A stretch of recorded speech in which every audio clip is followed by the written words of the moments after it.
Grab your friends, jump in, let's ride. Feeling guys love everywhere as we chase these blue skies. Grab your friends, jump in, let's ride. Feel alive to see the world fly by.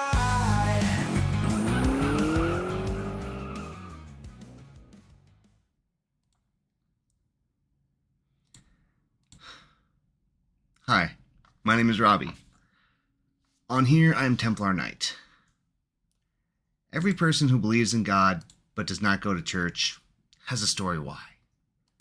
But whenever two or more people gather in God's name, He is there. So this is church. Welcome. I'm glad that you're here.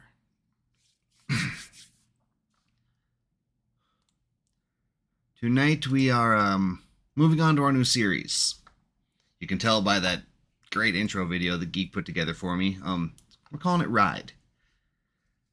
Because we wanted to do a series about the people in our lives. And I was trying to come up with a good way to approach it. At first I was thinking about an old youth program I did called Battlegrounds, where we had several words, bud. Figure it out. We had several lessons in Battlegrounds about choosing the people who are around you in your life, but I kind of figured that's not where I'm at. That was back when we were teaching physical and spiritual combat to a bunch of middle schoolers and high schoolers. It was a great program, but I've moved on from there. In this series, this is Church Ministry, there have been a few themes. My little buddy, Mr. Blue Sky. Me not being able to make it through a session without crying at some point in time. But also my passion for cars. And as I started thinking about this series more, that's where my mind went. Because whenever I'm struggling to come up with something, I always go and I start at the very beginning. Because it's a very good place to start. And when my ministries first started getting started, it was back in the late 90s, the early 2000s. My very first PlayStation game was a game called Tokyo Extreme Racer. And I loved it because you could get cars and customize them and then drive them. And from there I moved on to Gran Turismo and other series, all of them about racing because I loved to drive. Then I had a car, and my car was, well, not cool, but it got me from point A to point B. It took a few vehicles before I could finally get a vehicle I could be proud of. But I've always been interested in cars and vehicles. One of my first ministries, it was a car club. We called it the Godside Riders. And it was all because of a song. Now, mind you, back in the 90s, I was all about that Christian hip-hop. I'm still all about that Christian hip-hop. But there was this song by this group, and I just loved it. Because they literally just were declaring that they were on God's side. God's side, gonna hit 'em up, all night. God's side, gonna hit 'em up, all night. God's side. We made hats and we had a whole car club and medallion, just all sorts of stuff. And that was what we did. We would listen to Christian music, we'd hang out in the church parking lot, we put neon lights and stereos in our cars and stickers on the windows to say who we were representing.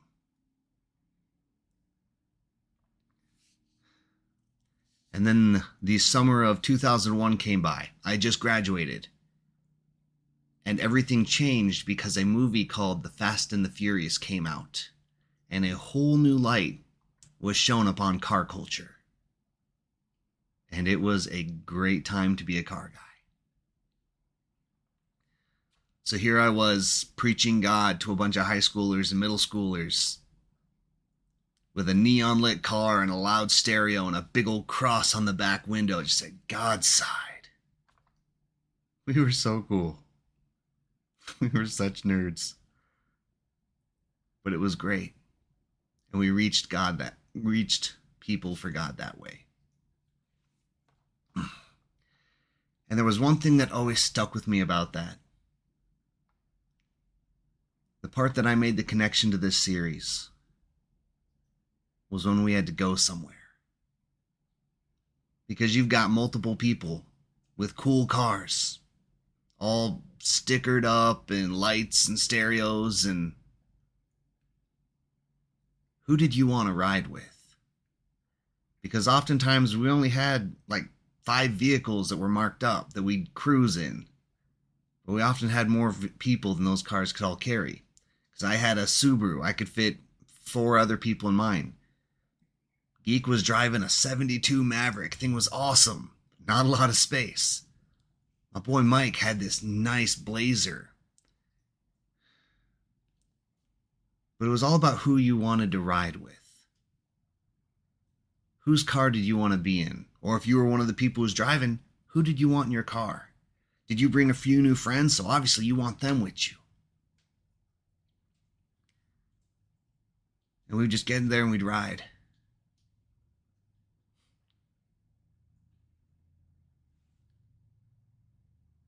And so that was the inspiration for this series. Because this series is going to be about the importance of who you're riding with. All the leaders in my group had the people they were mentoring. They all had people that they wanted to help succeed.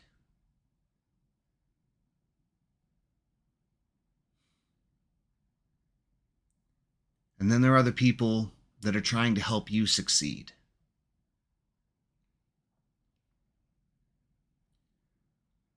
But there are also people who, they hold us back.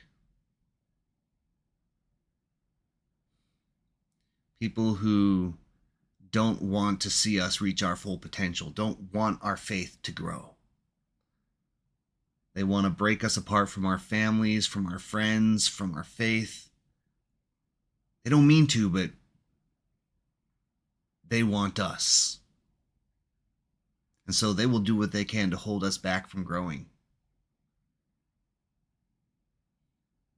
And incidentally, there might be people that we are accidentally holding back too. People that we don't realize we are stunting their growth.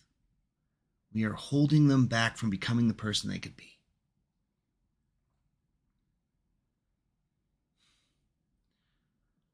I was trying to figure out how to do this series and how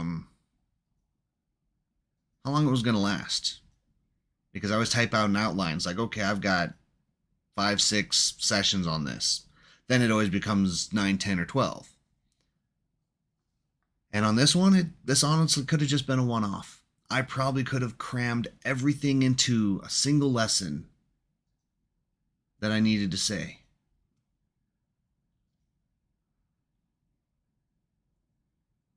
But I wanted to take my time. I want to do this right. Because this matters. The people you influence and the people who are influencing you, that's important. I can get this series done right, or I can get this series done right now. So we're going to take our time. We might stretch this out to a month. It might go longer.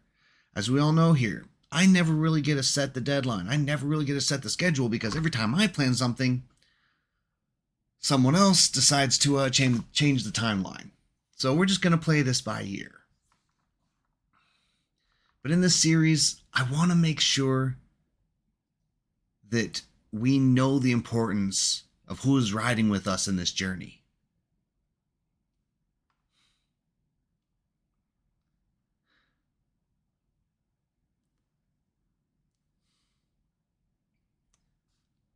Over the past few years, I've learned this isn't my decision.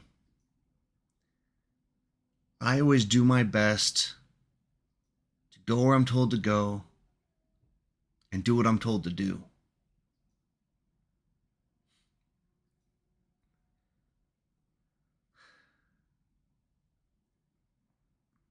So I'm going to touch on tonight's lesson. with probably the biggest comment that is ever thrown at me when I talk about how important it is to monitor who's in your life. Because we have good people and we have bad people. I think we all know it. But people will always say, well, Jesus hung out with sinners. You are very correct in that. But there is a very important distinction between Jesus and us. See, yes, Jesus hung out with sinners. But it was Jesus who was influencing them. The sinners were not influencing Jesus. We're not Jesus.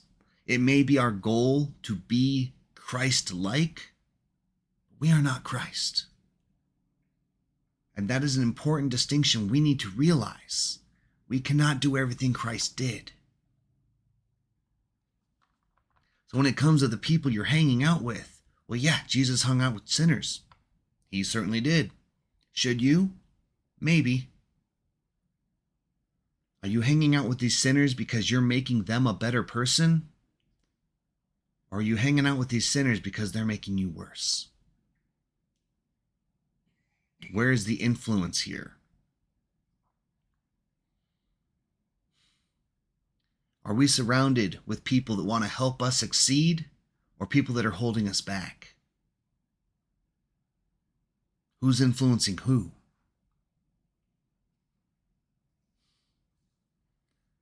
This all goes back to God and his original plan for us. Jesus gave us a challenge. It was called the Great Commission, where he told us to go and make disciples of everyone.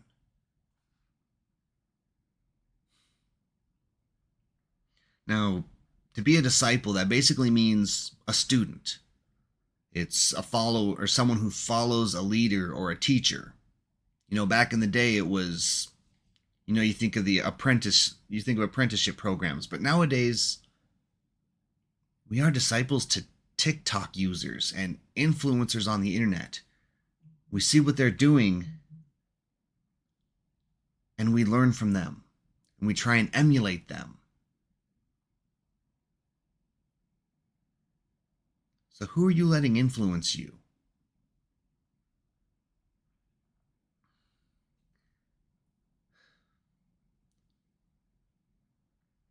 And it is important that you have both ends of the spectrum here. That not only are you teaching someone how to be a better person, but you're also learning from someone who is teaching you to be better. I have both. Discipleship was very important to me when I was growing up. I was always taught, have someone, an adult male, because I'm a guy, to have an adult male whom you can look up to, and someone who knows you're looking up to them, so that they can be your role model. But also have someone that you're being a role model for. Pass that knowledge down. Learn to succeed so that you can teach someone to succeed.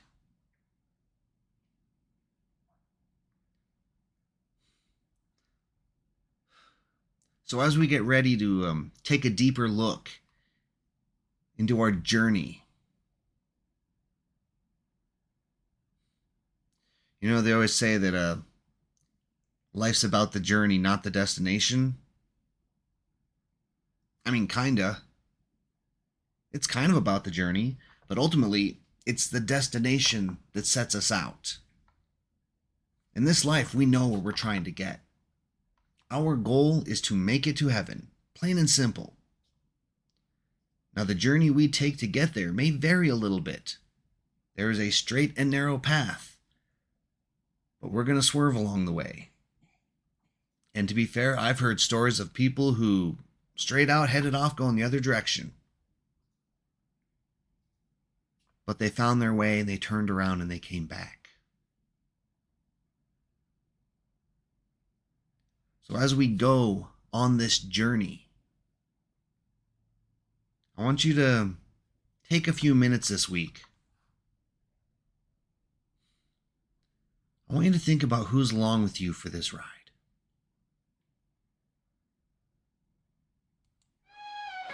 Grab your